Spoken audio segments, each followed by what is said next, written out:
Merci d'être au rendez-vous de l'actualité sur Philly Radar.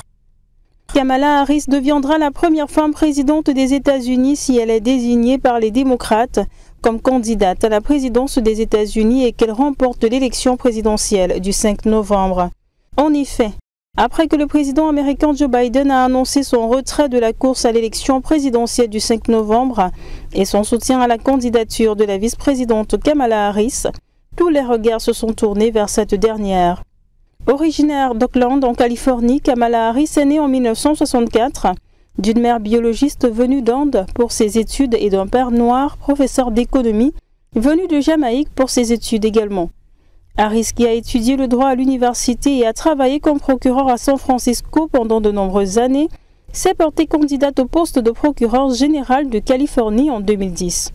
Première femme noire et première femme procureure générale élue dans l'histoire de l'État, elle a été réélue pour un second mandat en tant que procureure générale de l'État en 2014.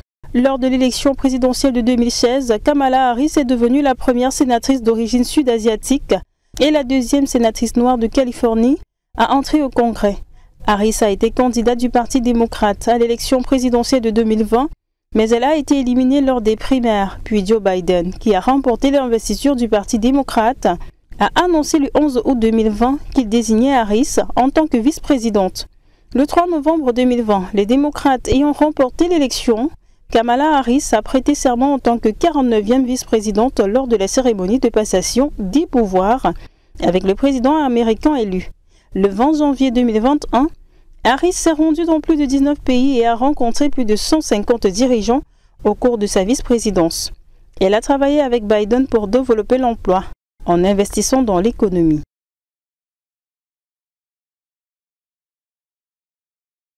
Le président tunisien Kais Saied, au pouvoir depuis 2019, a annoncé vendredi qu'il briguerait un nouveau mandat lors de l'élection présidentielle qui doit se tenir le 6 octobre.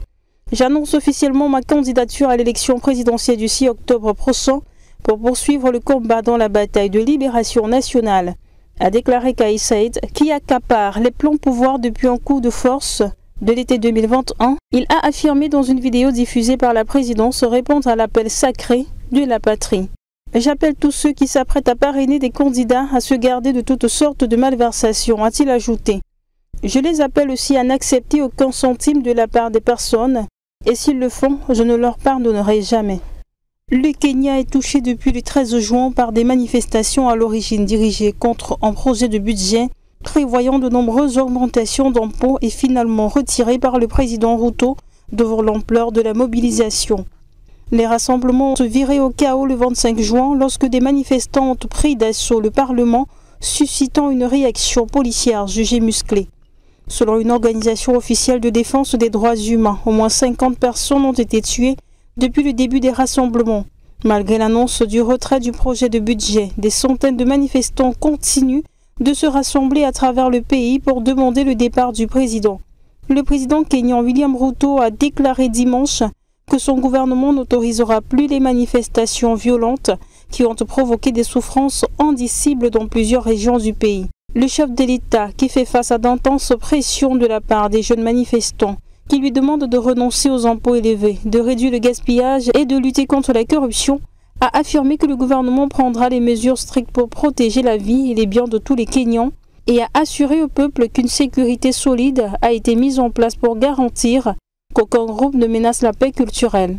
Nous sommes une nation démocratique et nous ne pouvons pas abandonner notre démocratie à des anarchistes sans visage, sans forme et anonymes qui veulent recourir à la violence pour détruire notre pays, a-t-il ajouté. Face à la dégradation de la situation sécuritaire et au blocus imposé par les groupes armés terroristes depuis 2 ans, des milliers de personnes ont manifesté samedi 20 juillet à Dibo, au Burkina Faso, pour exprimer leur ras-le-bol. Les manifestants ont dénoncé le silence du capitaine Ibrahim Traoré et ont appelé à une amélioration de la sécurité dans leur ville. La marche intervient après une nouvelle attaque des groupes armés terroristes qui ont visé plusieurs infrastructures importantes de la ville, dont des centres de santé. Les habitants de Dibo sont déterminés à faire entendre leur voix et demandent au président de se concentrer sur la situation dans leur ville. Fin de ce flash d'information. Merci de l'avoir suivi. Abonnez-vous à la chaîne si ce n'est pas encore le cas. Activez la cloche de notification pour suivre toute l'actualité sur Philly Radar. À très bientôt.